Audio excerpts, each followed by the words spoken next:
정통성 강조는 분단 극복보다는 분단과 대립 강화의 논리이다.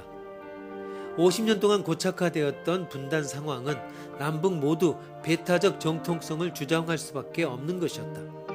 이러한 시점에서 배타적 정통성을 강조한다는 것은 결국 흡수 통일을 이야기하는 것이다.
조금 벗어나도 본래의 위치와 구분이 안 가면 용납하자.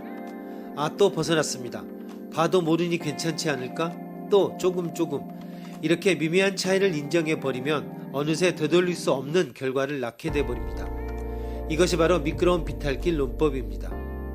그런데 미끄러운 비탈길 논법에 빠지는 경우는 문제가 되는 개념의 의미가 애매한 경우입니다. 다시 말해서 명확한 개념을 사용하면 미끄러운 비탈길 논법에 빠지지 않습니다.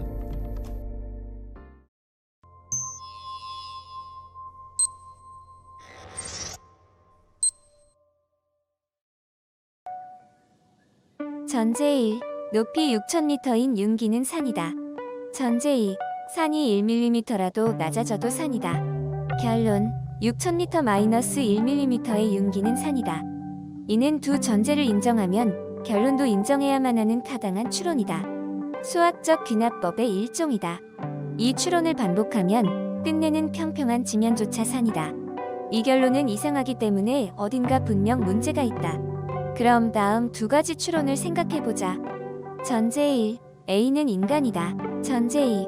A의 세포를 한 개의 같은 기능을 하는 금속 소자 A로 바꿔도 A는 인간이다. 결론 A의 세포 하나 금속 소자 A로 바꿔도 A는 인간이다. 전제 1. B는 인간이다. 전제 2. B의 뇌 시냅스를 한 개 같은 기능을 하는 실리콘 칩 B로 바꿔도 B는 인간이다. 결론 B의 뇌 시냅스 하나를 실리콘 칩 B로 바꿔도 B는 인간이다.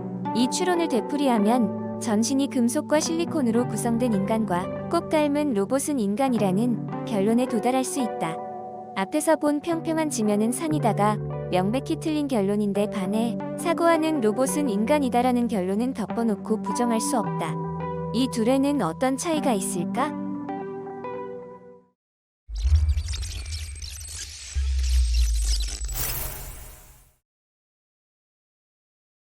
산이 1mm 낮아져도 산이다 라는 전제 2에서 산이라는 단어는 1mm라고 해도 높이라는 산의 성질에 있어서의 본질적인 성질 변화를 수반하기 때문에 같은 의미의 단어라고 말할 수 없습니다.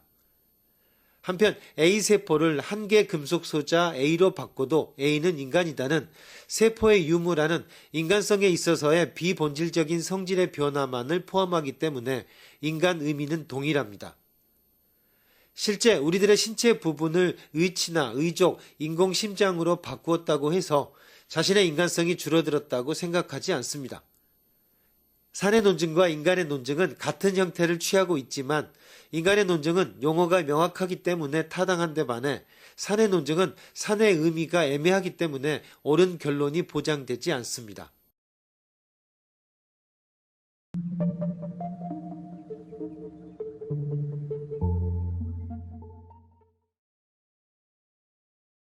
수학적 귀납법과 미끄러운 비탈길 논법. 수학적 귀납법은 외견상 미끄러운 비탈길 논법과 비슷해 보입니다. 루트 2가 유리수에 속하지 않음을 증명하는 예를 들어봅시다. 이는 일종의 비존재 증명입니다. 유리수는 무한히 많으므로 하나하나 모두 조사해서 루트 2가 유리수가 아님을 확인하는 직접 증명은 무리여서 귀류법을 사용합니다. 먼저 루트 2는 유리수이다라고 가정합니다. 유리수는 기하분수로 나타낼 수 있기 때문에 루트 2는 b분의 a라고 쓸 수 있습니다. b분의 a는 기하분수, 즉 2 이상은 약분할 수 없는 분수입니다. 양변을 제곱해서 정리하면 2b의 제곱은 a의 제곱이 됩니다. 따라서 좌변은 짝수이므로 a는 제곱하면 짝수가 되는 수입니다. 그래서 a는 2c라고 할 수 있고 이를 다시 식에 대입하면 2b의 제곱은 4c의 제곱이 되고 다시 양변을 2로 나누면 b의 제곱은 2c의 제곱이 됩니다. 즉 b는 제곱하면 짝수가 되는 수입니다. 홀수는 제곱하면 홀수가 되기 때문에 결국 a와 b는 짝수여야 합니다. 그렇다면 이는 이상합니다. a도 짝수, b도 짝수라면 2라는 공약수를 가져버립니다. 이는 b분의 a는 기하분수라는 가정에 모순됩니다. 즉 루트 2는 기하분수로 나타낼 수 있는 유리수이다 라는 가정이 틀렸습니다. 이로써 루트 2는 유리수에 속하지 않음이 증명됩니다. 수학적 귀납법은 미끄러운 비탈길 논법과 비슷해 보입니다. 그러나 수학적 귀납법은 문제가 되는 개념의 본질과 상관없는 성질에 대해서만 타당합니다. 문제가 되는 개념과 함께 변동하는 성질에 적용해서는 미끄러운 비탈길 논법이라는 궤변에 빠질 수 있습니다.